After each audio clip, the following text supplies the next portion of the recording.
tema del día. Es un placer saludar a esta hora del día a la ministra de Salud, Carolina Corcho. Ministra, muy buenos días, bienvenida a Colombia Hoy. Muy buenos días, un saludo a toda la audiencia de Colombia Hoy. Bien, vamos a conversar con la ministra, como siempre, y haremos nuestra encuesta. ¿Patacón o arepa? Arepa, yo soy antioqueño. Sí.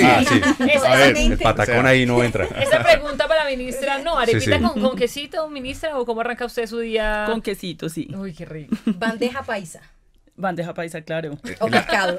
No, además que la paisa. arepa, ministra, hola, buenos días, le va a todo, ¿no? Nuestra arepa paisa le va a todo y eso muchas veces la gente de las otras regiones no lo entiende. Claro, el Sí, desayuno, se puede el mezclar con almuerzo, todo. Sí. Pega con todo. 7:39, gracias ministra. Pues bueno, contar y por supuesto hablaremos con todos los colombianos. Hay preguntas también que nos están llegando ya a través de los colegas en las regiones. Quieren saber de la ministra temas fundamentales del proyecto de transformación de la salud en Colombia que comienza su marcha ya en el Congreso de la República en pocos días, ¿no? ¿Cuándo arranca el debate, ministra? ¿En estos días ya? Bueno, no, ya en estos días, pues evidentemente el Congreso está en el proceso de seleccionar los ponentes en la Comisión Séptima de la Cámara. Se tiene que zanjar la discusión sobre si es una ley estatutaria, ordinaria, que creo que va a ser fácil de zanjar en tanto claramente el proyecto de ley es una ley ordinaria que desarrolla una ley estatutaria. Hay algunos artículos que podrían generar confusión, pero eso es subsanable en el momento en que se haga la ponencia, darle la redacción, pero de fondo en el contenido es un contenido ordinario. Ministra, 7 de la mañana, 40 minutos. A mí me gustaría, ministra, que viajemos un poco en el tiempo y vayamos acerca de los orígenes, ¿no? Esta propuesta que usted trae, este tema de la salud para la vida, el cambio de la salud para la vida, pues no nació ahorita, no nació hace unos meses. Usted viene trabajando en esto hace mucho rato y usted hizo la tarea y cuando llegó a ocupar este cargo, esta cartera, dijo, miren, aquí tenemos unos puntos importantes. Háblenos un poquito, ministra, de eso, de hace cuánto usted viene trabajando esos puntos en el cambio de la salud y con quién ha trabajado además. Bueno, mire, esto es un proyecto de ley que viene hace muchísimos años. En Colombia se hizo una ley estatutaria que también fue iniciativa de la sociedad civil, de diversas organizaciones, de los gremios médicos. Yo en ese momento era presidenta de la ANIR, de la Asociación Nacional de Internos y Residentes, y me correspondió sentarme con el presidente Juan Manuel Santos a nombre de las agremiaciones médicas, donde el propio presidente Juan Manuel Santos radica esta ley estatutaria con las agremiaciones médicas en el Congreso de la República. Es decir, no es la primera vez que un proyecto de ley es acogido por un presidente para poder ser radicado al Congreso de la República.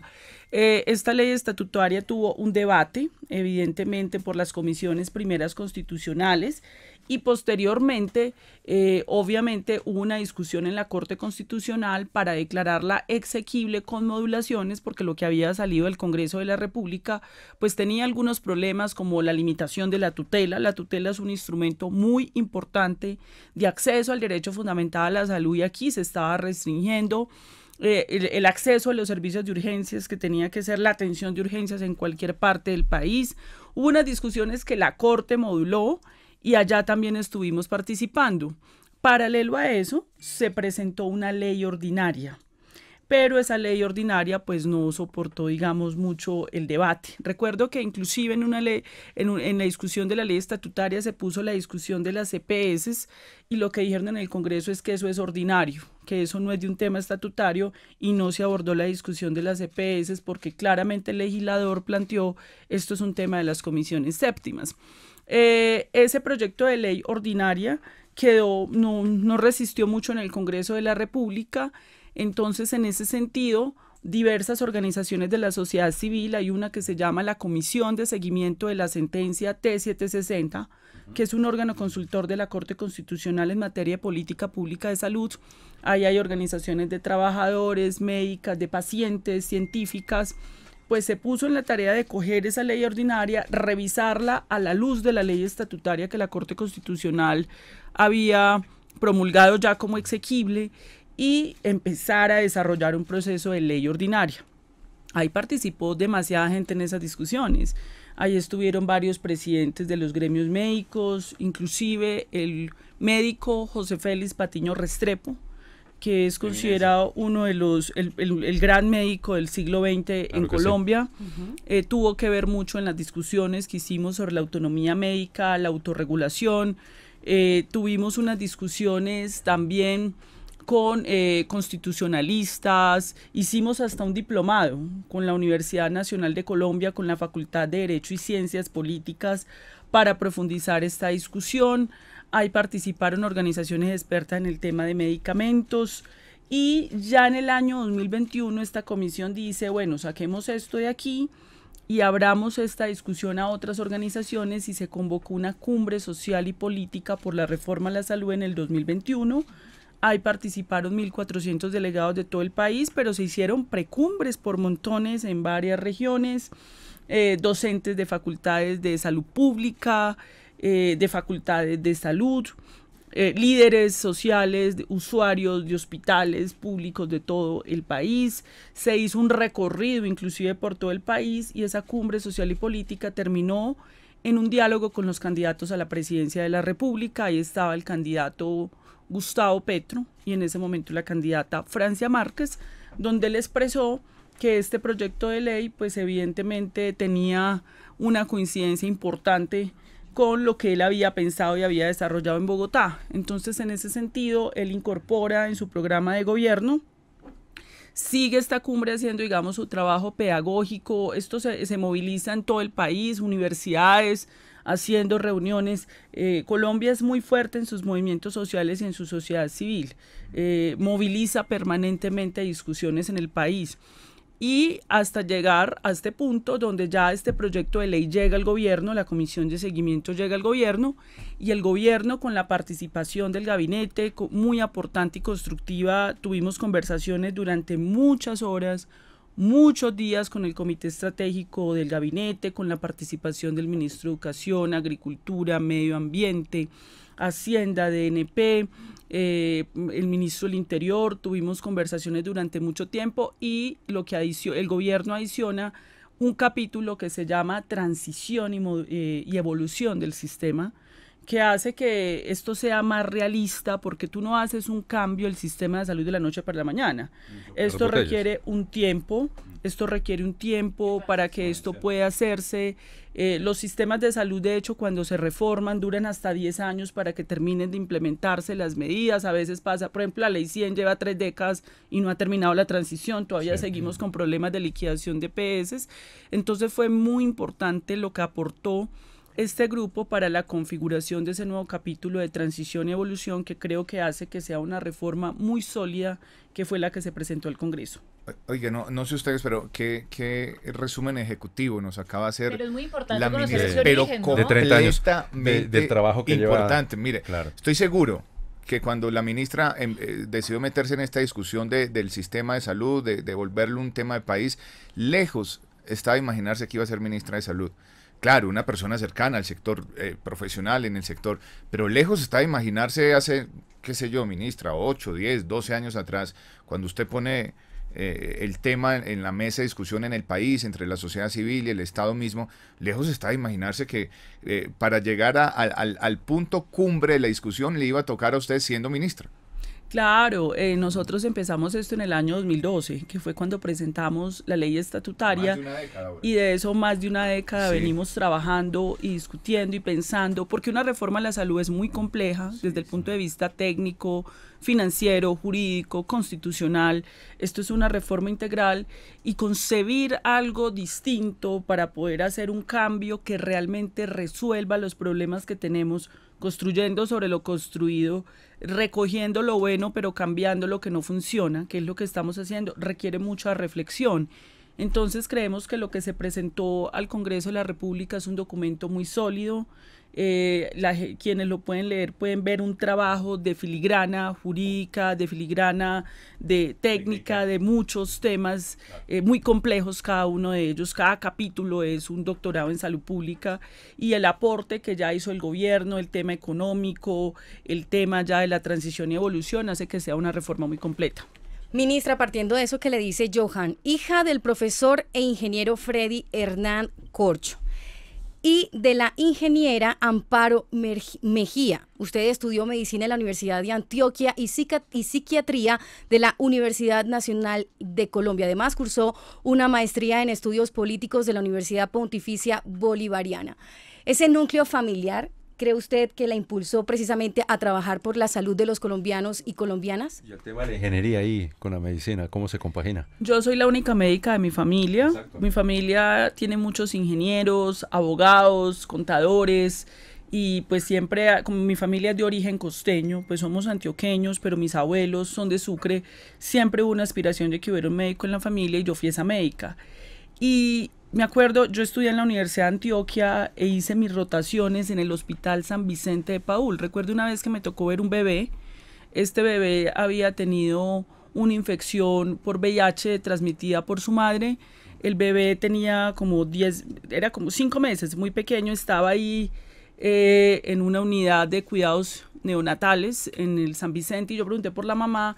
No, el bebé lo mandaron solo en un bus porque la mamá no alcanzó a llegar, pues porque no tiene las condiciones, entonces lo mandaron solo para hospitalizarlo. A mí eso me partió el alma, porque obviamente tú en un hospital ves la vulnerabilidad del pueblo colombiano, y desde ese momento tuve la inquietud de esto no puede ser, o sea, no puede ser que este sistema de salud no pueda llegar a esas comunidades, y desde eso empecé a incursionar en otras disciplinas, porque la medicina te da la sensibilidad, pero en sí mismo la medicina no te da los saberes que requieres para plantear una reforma a la salud. Ahí tienes que entender muchos temas del derecho, muchos temas de la economía, de las políticas públicas, pero desde ahí esa sensibilidad te la da la medicina. Es decir, cuando tú estudias una carrera que es fundamentalmente humanitaria, que te pone frente al drama del sufrimiento humano, frente a la muerte, frente a las situaciones más vulnerables, pues tienes que generar esa sensibilidad.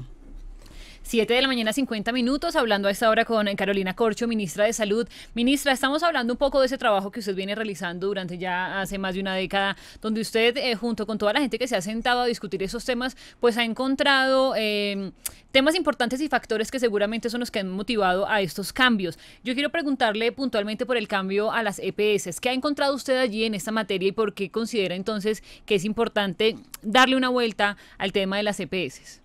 Bueno, eso parte de una realidad, eso no es un problema ideológico, es una realidad. La mayoría de las EPS hoy no cumplen con los indicadores básicos desde el punto de vista financiero, de prestación de servicios ni jurídicos para continuar. Y eso no es por el gobierno de Gustavo Petro, eso viene hace muchísimo tiempo. Yo he escrito y he publicado textos de cómo se ha manejado eso en Colombia, entonces se liquida una EPS, trasladan a otra, luego se liquida, luego trasladan. Es un tema que ya es insostenible. En este momento ya nosotros el próximo año ya tendremos 11.5 millones de colombianos que se encuentran en EPS que no cumplen, que deberían estar liquidadas hace muchísimos años. Ahora mismo tenemos aproximadamente 7 millones de colombianos que están en EPS que no cumplen. Cuando le dices a las EPS que funcionan, vamos a trasladar esos pacientes, te dicen que no, porque viene el efecto dominó de si trasladas esos pacientes, porque además los ciudadanos que están en estas EPS que no funcionan son ciudadanos vulnerables, con mayor carga de enfermedad, entonces generan unos costos superiores en estas EPS, te dicen que no. Y a un Estado no le pueden decir, no puede permitir que 7, 11 millones de colombianos resulten inviables en un sistema de salud.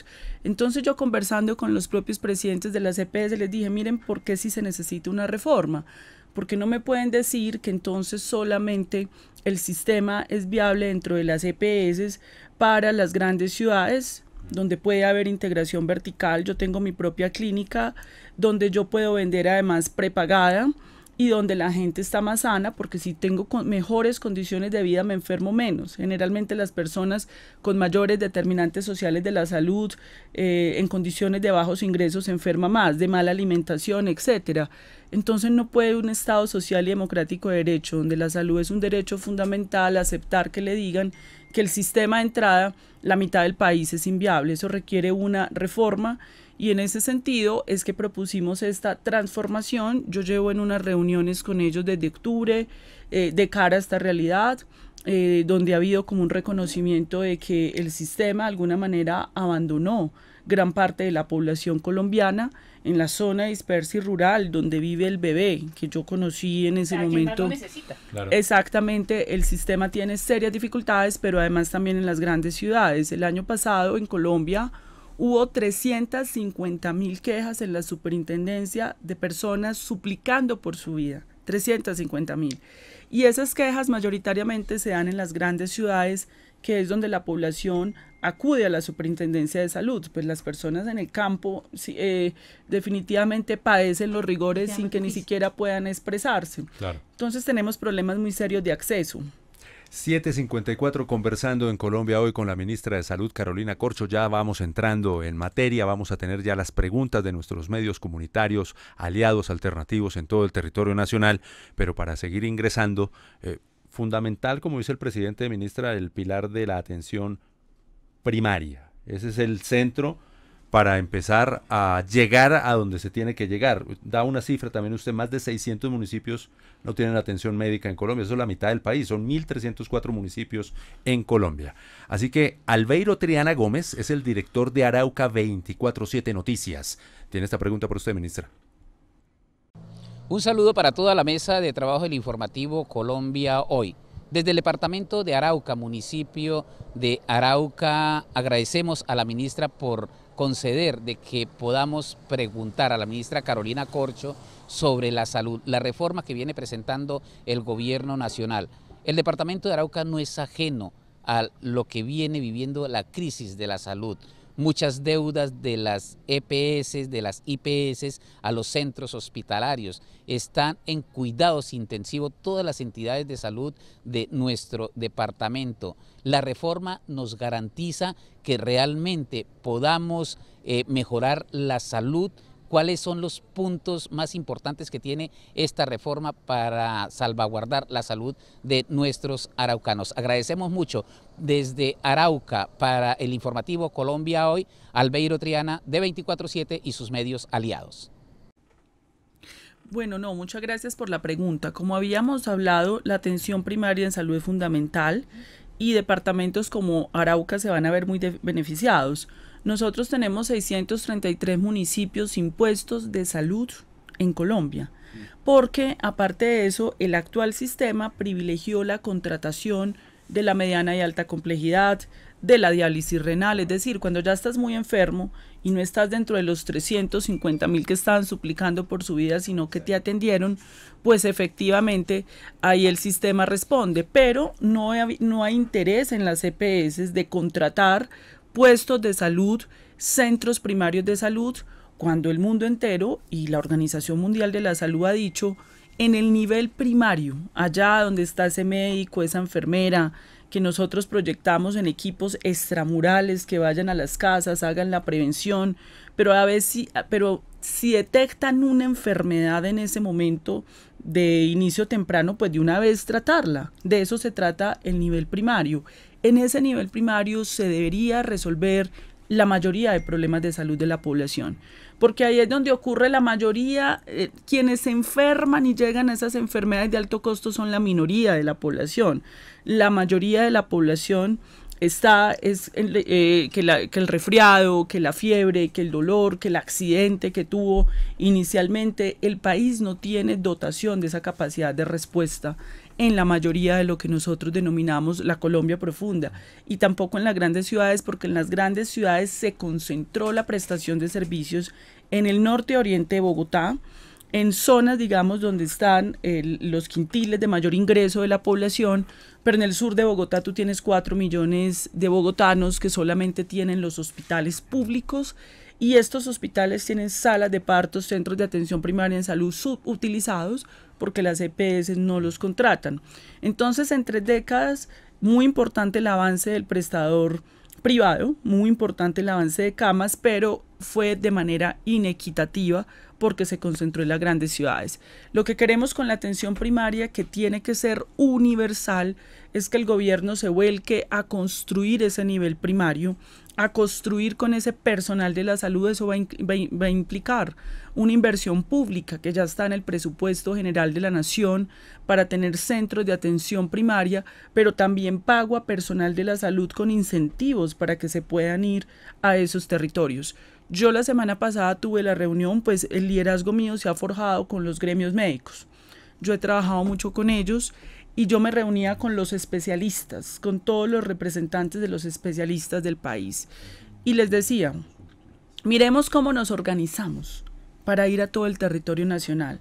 Yo entiendo que para un médico irse a vivir a una zona rural un mes, un especialista puede ser difícil, pero tú puedes organizar turnos para que el especialista esté allá 15 días. Lo que pasa es que le tienes que pagar bien, porque la actual... Es otra, ¿no? Exacto, tienes que pagarle algo que le permita estar allí. Dentro de la propuesta de la reforma tenemos algo que se llama el hospital itinerante, donde tú vas a poder tener especialistas de manera itinerante en todo el país, resolviendo temas ambulatorios de las especialidades básicas, de ginecología, de pediatría, de medicina familiar. Me senté con ellos y venga, organicemos este modelo de atención juntos para ver cómo vamos a responderle al país, porque yo sé que los médicos tenemos buena disposición. Esto es una profesión muy humanitaria, donde eso moviliza a los médicos. Colombia Hoy Radio. 8:04, podemos hacer un programa de ¿cuántas horas? Hablando de salud. Uf, por Dios. Pero mire, vamos por ahí bueno, muchas horas, pero seguimos avanzando. Avanzamos y agradecemos a la ministra Carolina Corcho, porque sé que pues ha separado unos minutos de su tiempo, porque está absolutamente enfocada en sacar adelante este proyecto, pero ha querido estar aquí para que nuestros seguidores resuelvan dudas. Creo que además estamos en una etapa de mucha pedagogía, ministra, ¿no? Para que la gente entienda el proyecto y también resuelva dudas como la que le voy a plantear.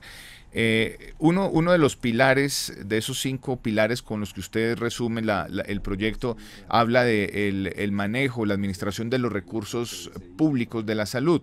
Y eso se ha dado, ministra, para que muchos crean o intenten confundir diciendo que eso lo que abre es una puerta a la corrupción en el manejo de dineros públicos. ¿Cómo aclarar ese tema y cómo explicarle al colombiano que lo que se busca es todo lo contrario?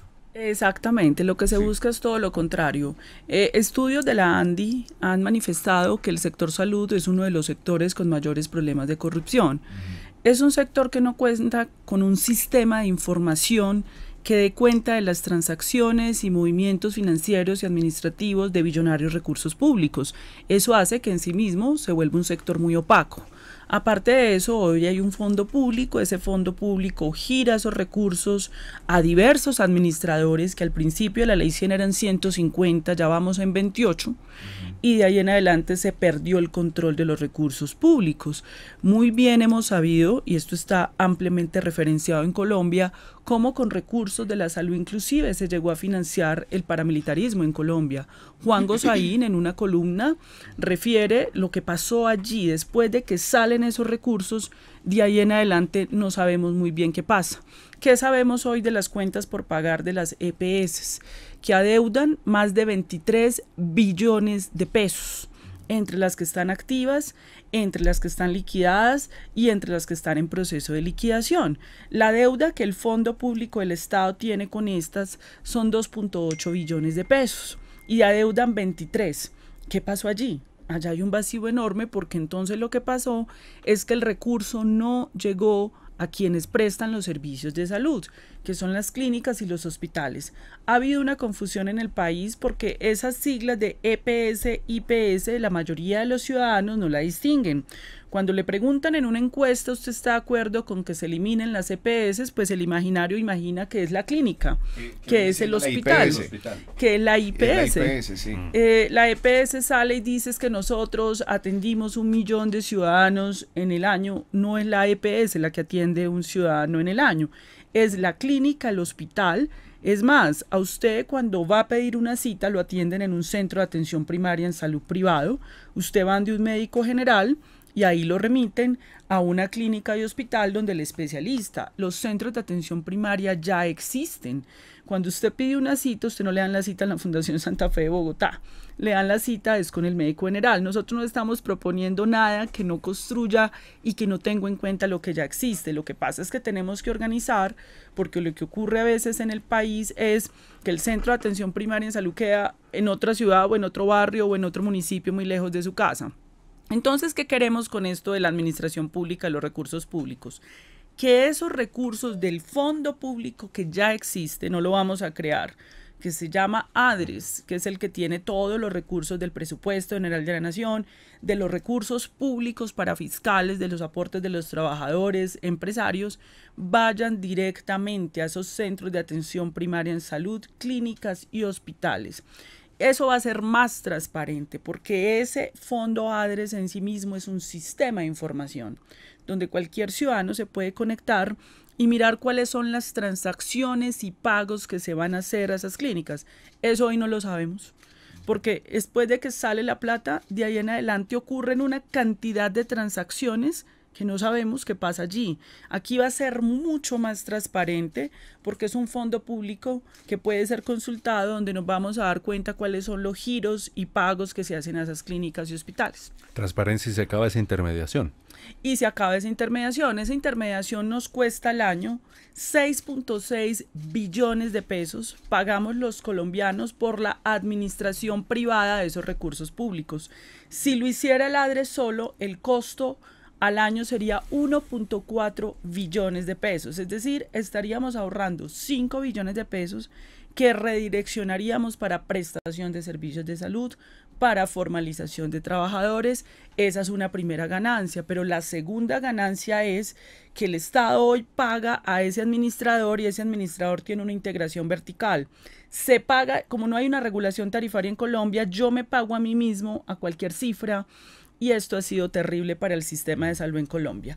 Aquí vamos a tener una regulación tarifaria muy clara y transparente. Así funcionan todos los sistemas de salud en el mundo. Es que lo que pasó en Colombia es muy excepcional. Cuando tú hablas con la OMS, pero es que esto es muy raro. ¿A qué horas a un Estado se le ocurrió que iba a poner a rodar tanta plata con tan poco o nulo control? Pues evidentemente esto es un caldo de cultivo para la corrupción. Y en ese sentido, aquí vamos a tener una regulación tarifaria en todo el país, justa, verificable, para que ese pago se dé en función de esas tarifas.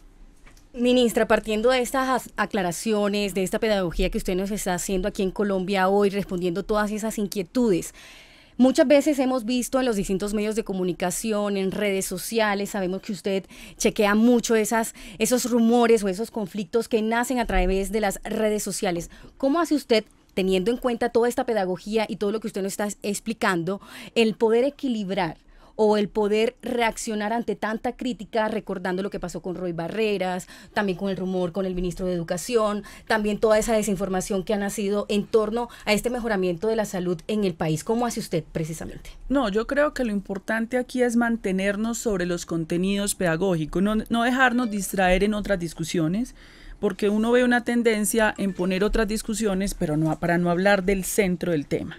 Primer elemento que tenemos que aclarar, en ningún momento, y no sé por qué se sigue repitiendo esto, los recursos de la salud los van a manejar gobernadores y alcaldes. Seguir repitiendo esto es repetir una mentira y desinformar. ¿Qué es lo que pasa? Hoy los alcaldes y los gobernadores manejan una parte de los recursos de la salud del PIC, del Sistema General de Participaciones para Prevención y Promoción. Por el contrario, este proyecto de ley lo que genera es unas unidades técnicas donde se les recomienda a los alcaldes y gobernadores desde estas unidades técnicas cómo hacer el manejo de esos recursos, y se les pide que nos manejen esos recursos en una caja aparte de otros recursos para que sean más fácil de fiscalizar. Es decir, lo que hacemos es, a través del proyecto de ley, transparentar mucho más ese manejo que ya hoy es de alcaldes y gobernadores. Se crean unos fondos regionales, pero la plata no va para esos fondos regionales. Es decir, yo el ADRES de hoy la voy a desconcentrar, que es distinto a descentralizar. Es una entidad nacional que tiene que desconcentrarse porque ese ADRES tiene que censar una cantidad de transacciones y yo necesito que tenga una capacidad en la región para censar esas regiones. Y les creo allá desconcentrada, no descentralizada, un fondo regional. Pero sigue siendo el mismo ADRES. Es el mismo ADRES. El mismo ADRES con una administración regional.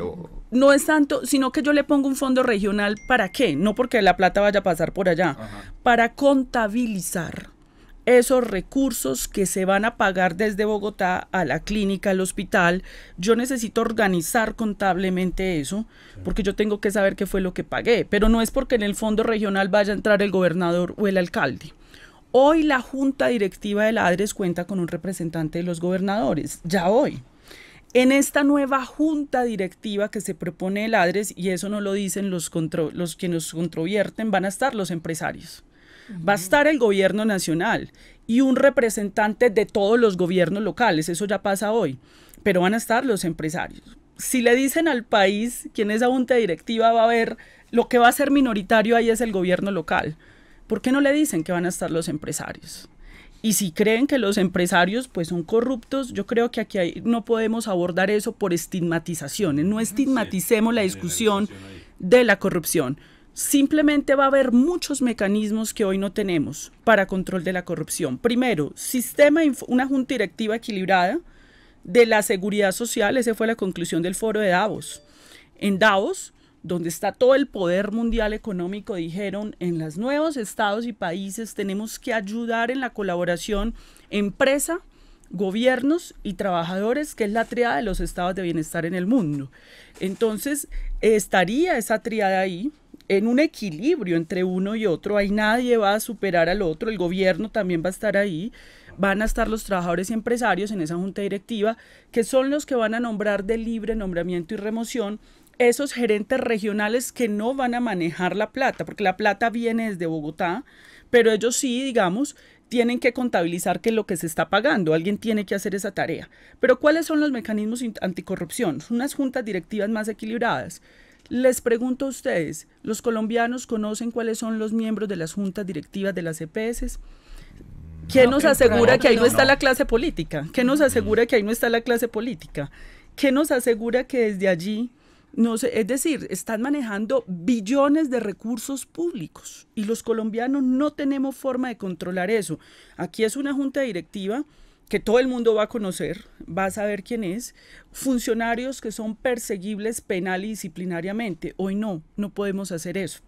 No hay control político. Entonces el Congreso llama al ministro a hacer control sobre los recursos de la salud. El ministro dice, pues llamen a las EPS, pero como son particulares, privados, entonces no son sujetos de control político, ¿sí? Ni es social. Sí. Bien importante, 8 de la mañana, 15 minutos, seguimos conversando con Carolina Corcho, ministra de Salud. Ministra, justamente, y en esta misma línea de hablar de esos sistemas de información pública para que la gente sepa hacia dónde van estos recursos de la salud tan importantes para todos los colombianos. En materia de corrupción, ¿cuánto dinero cree usted más o menos que ha podido perder Colombia por la corrupción? Dinero que debería estar destinado para mejorar la salud de todos los colombianos. Lo peor es que eso es incontable, no lo sabemos, es que eso ha sido lo peor.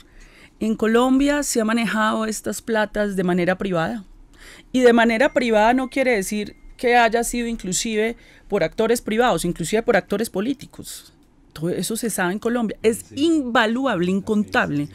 Hoy sabemos que se deben 23 billones de pesos sin que esta cifra sea traducida en pesos constantes en las cuentas por pagar de las EPS que autorreportan a la superintendencia. Pero miremos las cuentas por cobrar de las IPS, esta cifra es superior, pero aparte de eso, se han tenido que cerrar muchas clínicas en Colombia por no pago.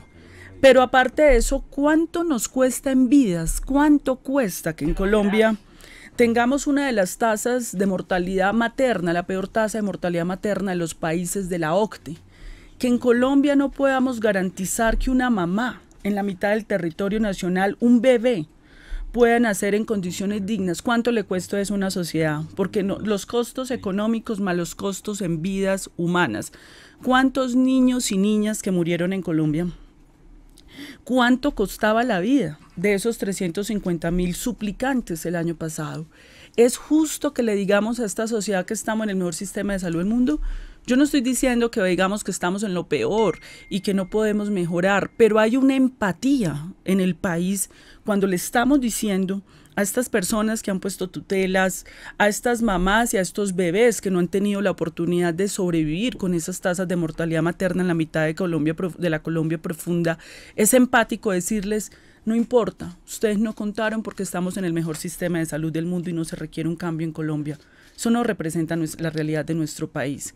¿Cómo le vas a decir al trabajador de la salud que le pagan cada 5 meses, eso es normal en este sector, o que no le pagan, que está en el mejor sistema de salud del mundo, y que su reclamo es ideológico, y que su reclamo no es verdad, no es cierto lo que tú vives, no es cierto tu realidad?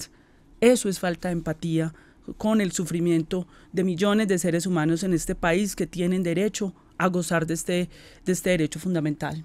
8:18, mensajes que llegan, ministra, desde todo el mundo, vean, desde Londres, le están escribiendo aquí, gracias a toda la mesa, desde Londres apoyo las reformas del gobierno y total apoyo a la ministra Corcho, nos están indicando a través de las redes sociales, más mensajes que nos llegan a través de Río de Janeiro, le mando un gran abrazo y mucha fuerza a la doctora Carolina, por ser la mejor persona para encabezar esa transformación del sistema. Aquí funciona la medicina preventiva para todos y sueño con que así sea para mi país, dice Ana Marcela López desde Río de Janeiro, la ciudad de maravillosa que también está de carnaval por estas alturas. 8:18, pregunta de nuestros medios comunitarios. Diana Gaitán Rivera de PSI Radio tiene este interrogante sobre las llamadas enfermedades huérfanas. Ministra, muy buenos días, bienvenida desde la distancia a PSI Radio. Bueno, yo le transmito una pregunta, un interrogante que tienen no solamente muchísimos de nuestros ciberescuchas, nuestros amigos, sino en lo personal, yo también. Doctora, ¿qué va a suceder con las personas que padecen enfermedades raras o huérfanas, que pues para nadie es un secreto que para una EPS, para un sistema de salud, este tipo de enfermedades son muy costosos?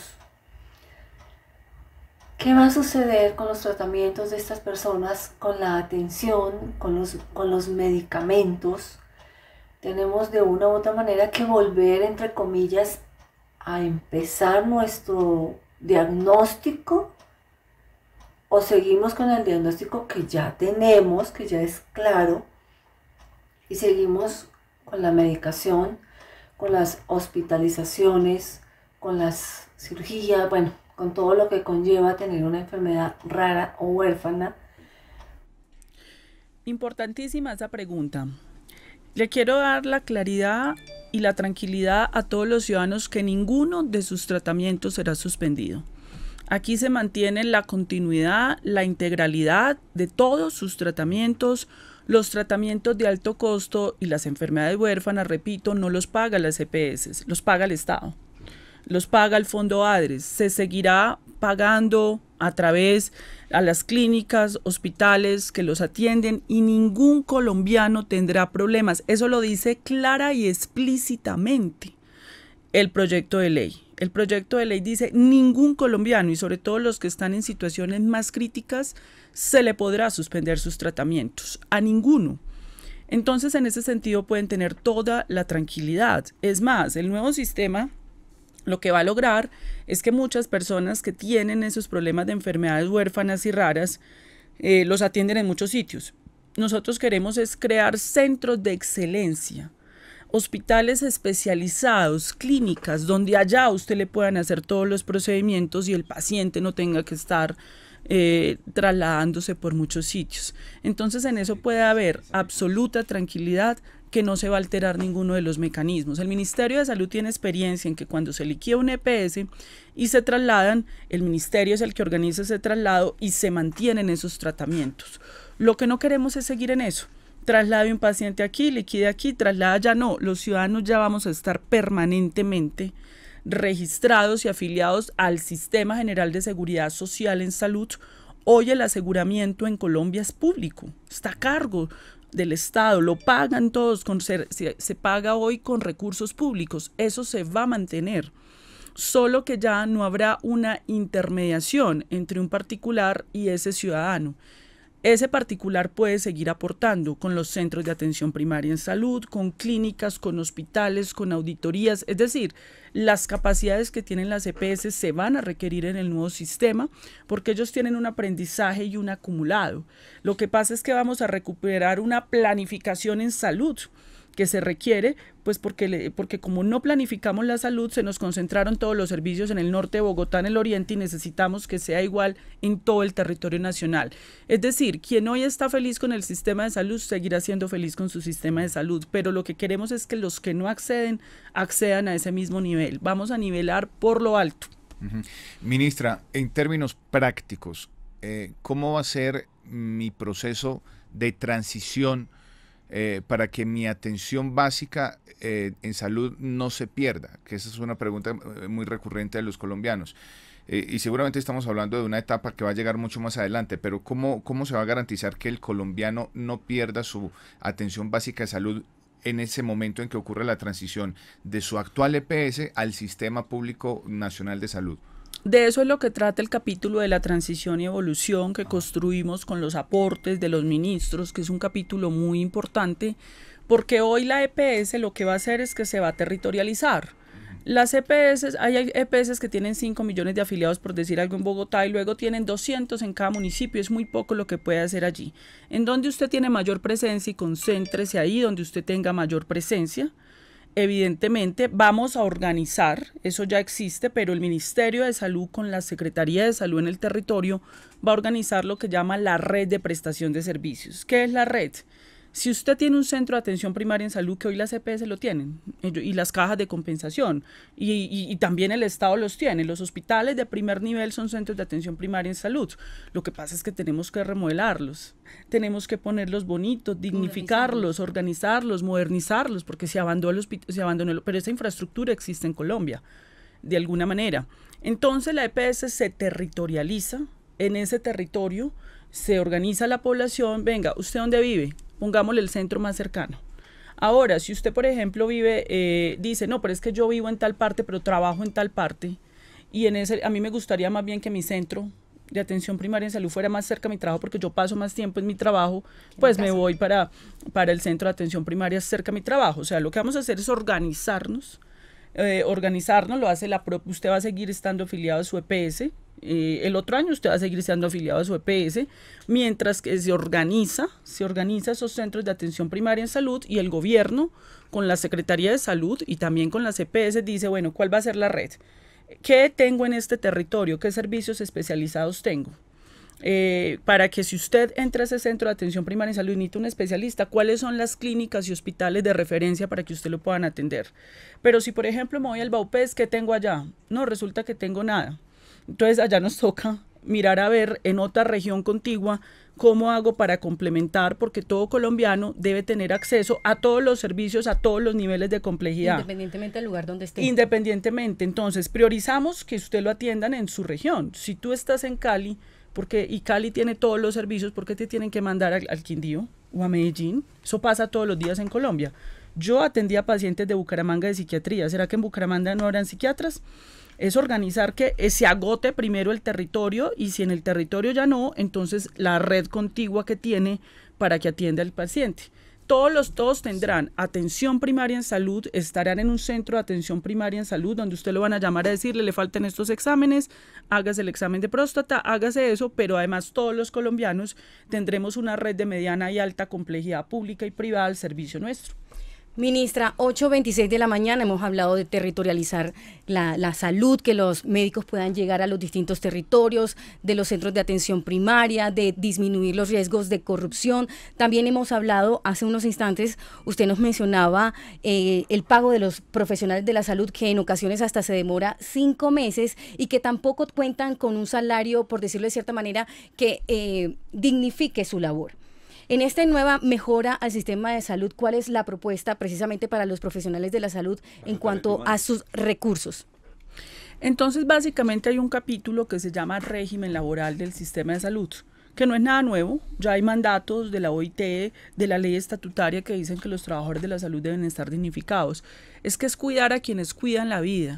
En ese sentido, muchas clínicas y hospitales le dicen a uno, Carolina, ¿cómo vamos a pagar bien si no nos pagan? O nos pagan cada 6 meses. Nosotros aquí vamos a garantizar el flujo directo. Hoy, por ejemplo, a las EPS, el Fondo ADRE le paga el grueso de los recursos de la salud ex ante. Les llegan antes fijos. Aquí ya le va a llegar es al hospital y a la clínica, y el hospital y la clínica no va a tener excusa para decirme que por qué no va a contratar y a dignificar esos trabajadores. Pero además, estos son procesos de largo aliento, planes decenales. Nosotros sabemos que no vamos a transformar todo en 4 años, pero la prioridad del gobierno, y eso tiene unas fuentes de financiación muy claras que no son fuentes adicionales, ojo, son recursos que ya tiene el sistema de salud, buscar la formalización de los trabajadores del nivel primario, porque eso los va a motivar.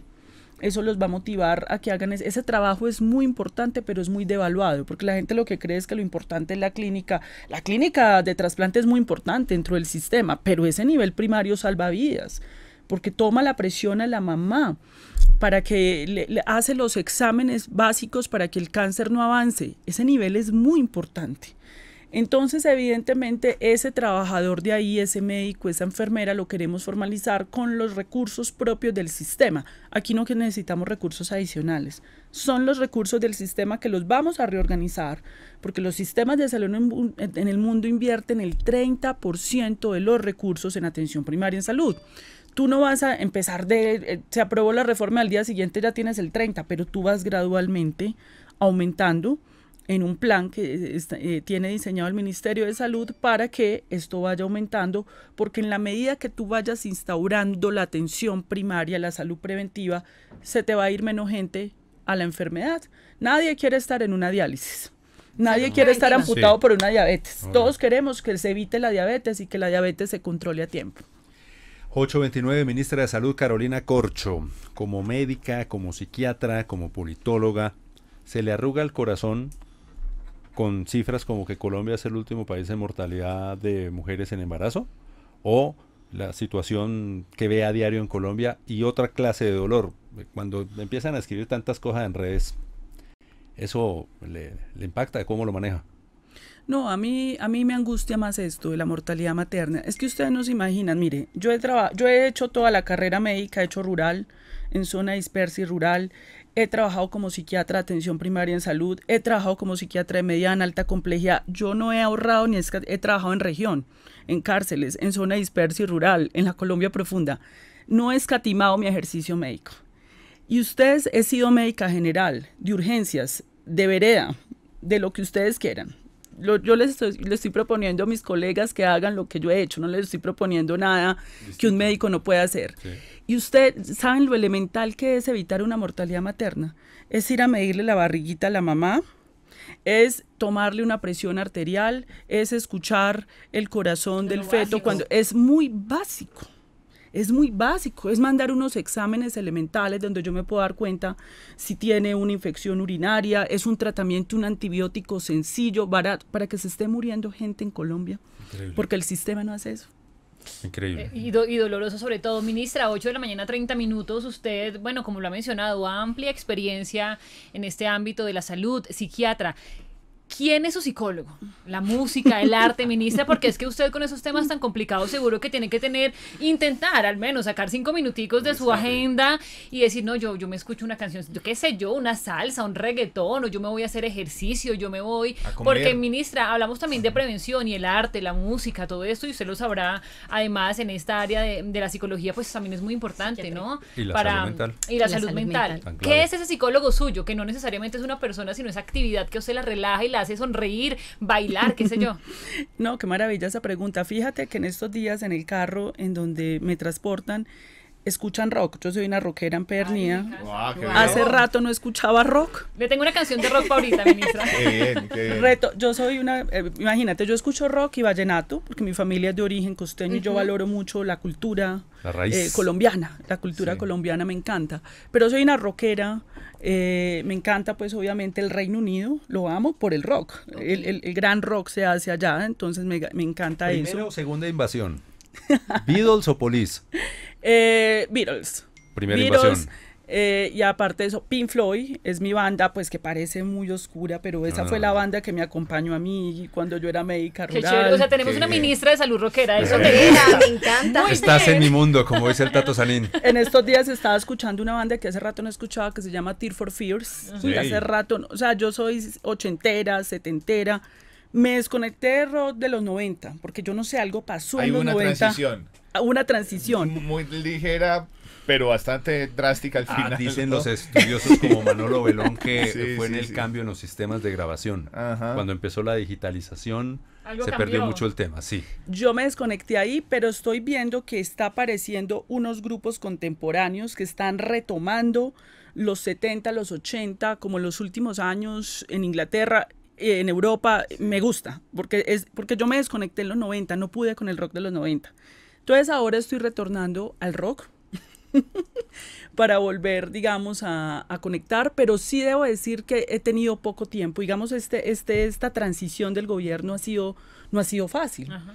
Hemos tenido que ocupar, ahora ya nos estamos adaptando, ya estamos entendiendo cómo es este ritmo y nuevamente, digamos, también es importante los momentos de diversión, de entretenimiento, de alegría, de ver series. Hace poco me vi una que se llamaba Borgen, de la primera ministra danesa, de cómo una mujer enfrenta, digamos, las vicisitudes de la política y entender un poco... Para inspirarse. Claro, y la relación con la prensa, sobre todo. Esa serie muestra mucho la relación con la prensa. Un poco como por la vía de esta serie, del cine, entender un poco lo que uno le pasa, pero digamos desde otro lugar, desde el arte. Entonces, bueno, pero sí hay una deuda con nosotros mismos y tenemos siempre que mantener nuestra salud mental al orden del día. Muy bien, señora ministra de Salud, Carolina Corcho. La quiero comprometer aquí al aire. 8:34. ¿Con qué? A que regrese pronto Muy bien. Claro. a hablar de otros temas, no solamente el proyecto de transformación de la salud, que es transversal, que es enorme, sino sabemos que la cartera de salud tiene cantidad de temas para poderle contar a los colombianos y a las colombianas. Claro que sí, aquí estaré, por supuesto. Y con recomendados musicales, ministra. Ay, Nos claro. puede traer Que una traiga selección una de serie de música. Pink Floyd aquí hoy. Vallenato, porque también dijo El que le rock gustaba el progresivo vallenato. y el vallenato. ¿Qué canción de vallenato? Hay una que se llama Era como yo de Diomedes Díaz. Cuando usted esté en una tusa, escuchere como yo. Eso es poesía pura. Ahí está. Ministra, nuestro numeral de hoy es Cambio es. Para usted, ¿cambio es? La transformación de la salud y la garantía del derecho fundamental a la salud en Colombia. Colombia, hoy radio.